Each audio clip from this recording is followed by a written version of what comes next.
తెలుగునాట ప్రసారం మొదలు కావడానికంటే ముందు తమిళనాట కమల్ హాసన్ హోస్ట్గా బిగ్ బాస్ ప్రారంభమైన విషయం తెలిసిందే. తమిళంలో కూడా ప్రేక్షకాదరణ పొందిన ఈ షో తెలుగుకు దూరంగా బాలీవుడ్కు దగ్గరగా ఉండడం విశేషం. ముఖ్యంగా తెలుగు బిగ్ బాస్ షోలో ఏవైతే స్పైసీ ఎలిమెంట్స్ మిస్ అయ్యాయని టాక్ వచ్చిందో సరిగ్గా అలాంటి సన్నివేశాలు తమిళ బిగ్ బాస్ హౌస్లో చోటు చేసుకుంటూ వీక్షకులను అలరిస్తున్నాయి. ఈ హౌస్‌లో అందరూ పెద్దవాళ్లే ఉన్నారు. ఎవరైనా తన వయసుకు తగిన ఒక మంచి అమ్మాయిని పంపించమని హీరో ప్రిన్స్ వ్యక్తపరిచిన భావనే దాదాపుగా బుల్లితెర ప్రేక్షకుల్లో కూడా ఉంది.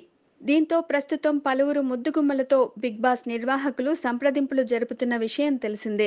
బహుశా ఇలాంటి స్పైసీ ఐటమ్స్ తెలుగునాట కూడా ఉంటే ఈ షో మరింతగా ప్రేక్షకుల ఆదరణను చూరగొనేదని చెప్పడంలో సందేహం లేదు. ప్రస్తుతం జూనియర్ ఎన్టీఆర్ స్టార్డమ్ మీద మరియు అసలు ఈ షో ఎలా ఉంటుందన్న ప్రేక్షకుల ఆసక్తితో నడిచింది కానీ రాను రాను ఇదే ఆదరణ కొనసాగాలంటే తెలుగు బిగ్ బాస్ హౌస్లో తమిళ బిగ్ బాస్ మాదిరి కలర్ఫుల్ స్పైసీ ఎలిమెంట్స్ జరిగి తీరాల్సిందే అంటున్నారు పరిశీలకులు.